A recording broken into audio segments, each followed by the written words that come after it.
네, 자 그러면 이번에는 상속과 오버라이딩에 대해서 알아보도록 할게요. 자, 객체 지향의 기본적인 구성 요소인 클래스, 인스턴스 등에 대해서 이제 앞에서 살펴봤고, 이제 추가적으로 우리가 이해해야 되는 부분이 또 상속과 오버라이딩이에요. 자, 앞에서 우리가 카 클래스를 통해서 서로 다른 두 모델의 자동차 인스턴스를 만들었죠. 그래서 각각의 자동차를 전진을 시켰을 때 차량의 마력에 따라서 증가 속도가 다른 것을 알 수 있었어요. 자, 여기서 조금 더 확장을 해보면 기본적으로 자동차라는 건 동일하죠.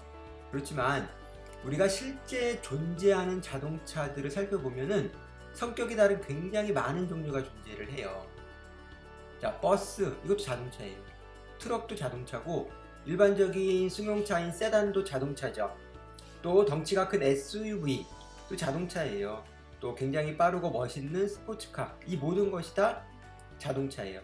그러면 얘를 똑같이 비교할 수 있느냐? 예를 들면은 현대 소나타, 가장 대표적인 국민 자동차 모델인 소나타가 있는데, 이 소나타를 버스랑 비교한다? 이게 비교 대상이 되나요? 성격이 많이 다르잖아요. 트럭과 비교한다? 소나타나 BMW나 벤츠나 기본적인 물론 모델이 다양합니다. 이 안에서도 벤츠 C클래스, BMW 3 시리즈, 그렇죠? 네. 자, 이런 애들은 세단이잖아요. 세단의 범주에서 비교하는 게 맞는 거고, 버스는 버스대로, 트럭은 트럭대로 이렇게 비교를 해야 되겠죠. 자, 이처럼 서로 다른 자동차의 성격을 카라고 하는 클래스에 모두 담는 것은 불가능하다 이거죠.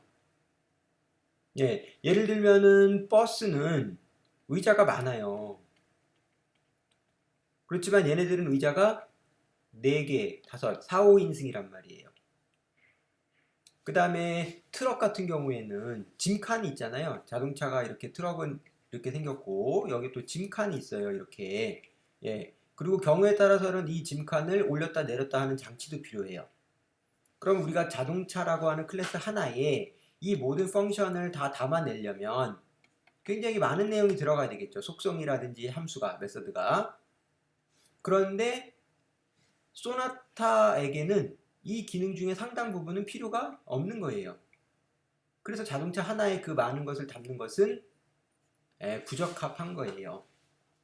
그럼 어떻게 하면은 같은 자동차지만 이렇게 서로 다른 성격의 부분들을 해결할 수 있을까? 이제 그게 바로 기본적으로 상속을 이용할 수 있습니다. 상속은 클래스 간의 상하 관계예요.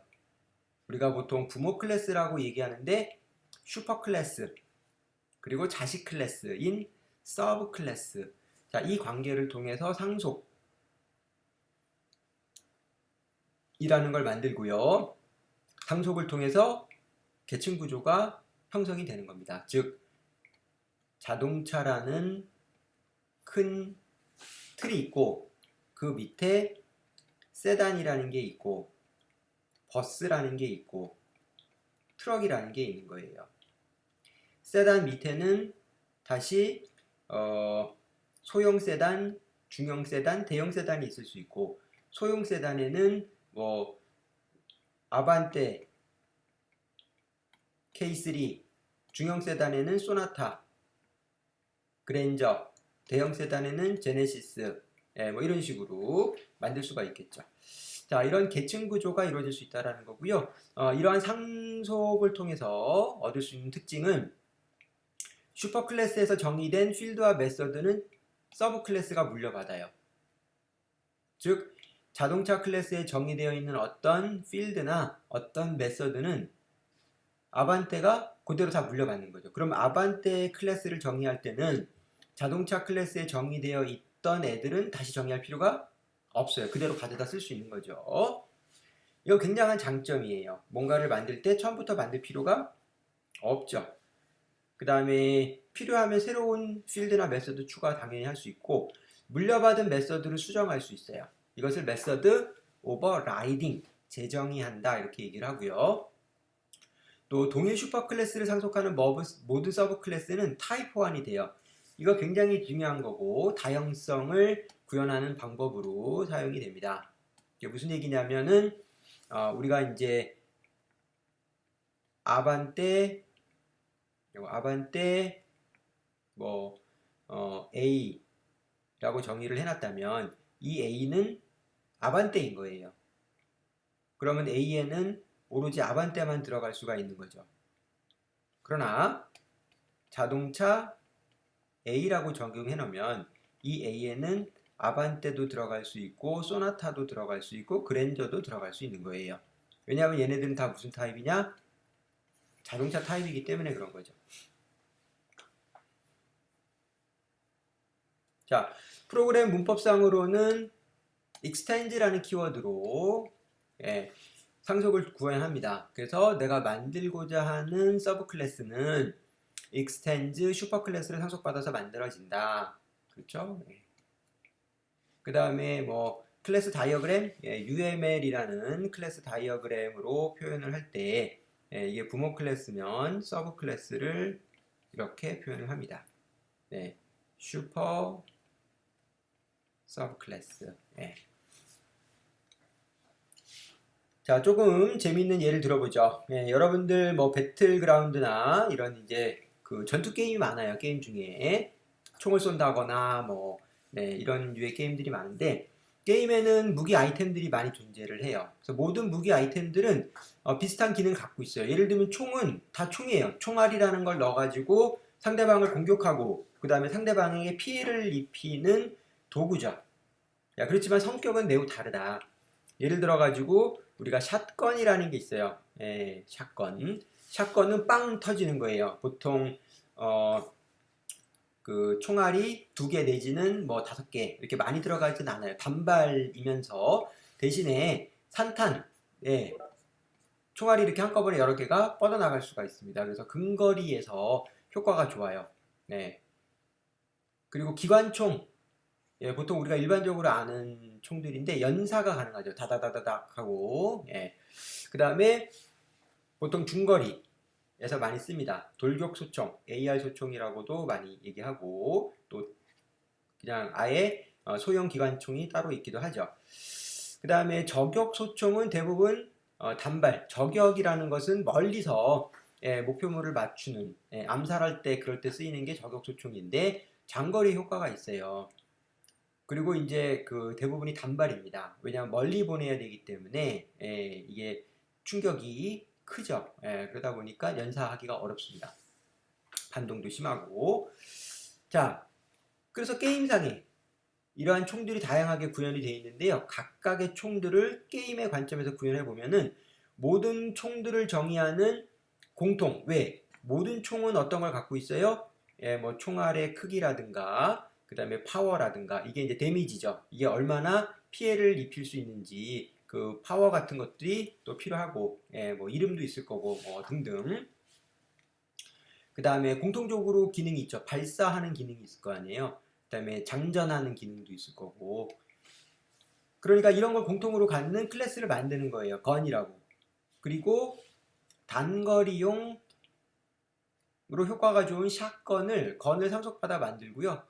그 다음에 M416 그냥 AR 소총 건을 이용해서 M416이라는 소총을 만들 수도 있겠죠.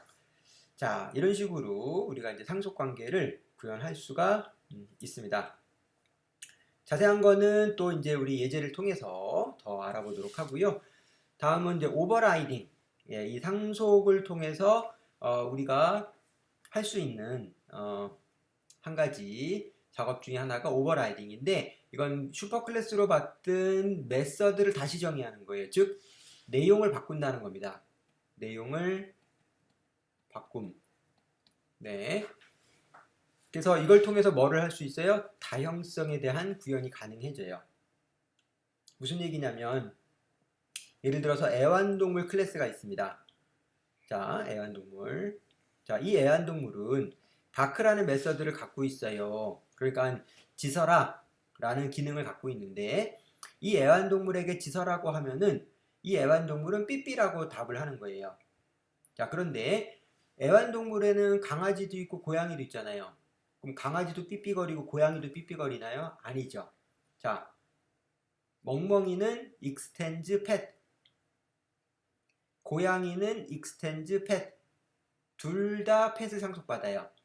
그렇지만 바크를 오버라이딩 하고 있어요. 예. 사실 안 해도 되죠. 안 하면 둘 다 삐삐거려요. 그래서 도그는 우프우프, 멍멍, 고양이는 야옹야옹 이렇게 만드는 거예요. 자, 기존의 메서드를 내용을 바꾸는 거, 오버라이딩입니다. 자, 이렇게 해서 우리가 서로 다른 동작을 하게끔 만들 수가 있어요. 자, 그러면 프로그램 코드는 어떤 식으로 되는 거냐면 아까 얘기한 것처럼 도그 펫은 new 도그가 아니라는 거죠. 이렇게 해도 되죠. 이렇게 해도 돼요. 이렇게 해도 되는데 이렇게 하면 요 펫이라는 변수는 인스턴스는 무슨 타입이야? 도그 타입이에요. 그렇죠? 그러면 예를 들어서 pet.바크를 한다 이거예요. 그러면 멍멍 하겠지. 그렇죠? 멍멍 할 거예요. 그런데 우리가 다른 동물이 필요해요. 그랬을 때 이걸 new 도그가 아니라 new cat으로 해서 야옹이를 만드는 거예요. 그러나 이렇게 하면 에러가 나죠. 왜? 캣을 생성했는데 생성된 건 도구 타입으로 받으니까 타입이 맞지 않아서 오류가 발생을 하는 거예요. 그러면 또 캣을 선언해야 되죠. 자, 이거는 조금 문제가 있죠. 그래서 우리가 펫 타입으로 이렇게 변수를 선언하는 거예요. 슈퍼 클래스 타입으로. 그러면 new 도구를 하죠. 그럼 pet.bark 하면 멍멍해요. 그런데 여기서 코드를 new 독이 아니라 new cat을 해도 에러가 안 나요. 왜냐하면 cat이냐 독도 모두 다 펫 타입이기 때문에. 대신에 요것만 바꿨을 때 요건 안 바꿔도 요거는 우프우프가 아니라 미우미우 해가지고 야옹야옹 한다 이거죠. 네. 자, 이게 이제 객체지향의 특징 중에 하나가 되겠고요. 이런 경우에는 이런 식으로 설계를 하는 경우에는 도그나 캣 인스턴스를 펫 클래스로부터 바로 만드는 것이 아니라 펫을 클래스가 아니라 추상 클래스나 인터페이스를 통해서 어차피 자 보세요. 어차피 바크라는 걸 정의해 놔도 다시 구현할 수밖에 없어요. 도구는 이걸 쓸 수가 없으니까 캣도 이걸 쓸 수가 없으니까 도구나 캣은 어차피 바크를 오버라이딩 하지 않으면 안 돼요. 그런데 굳이 여기다가 이렇게 쓰여 놓는 것은 큰 의미가 없다 이거죠.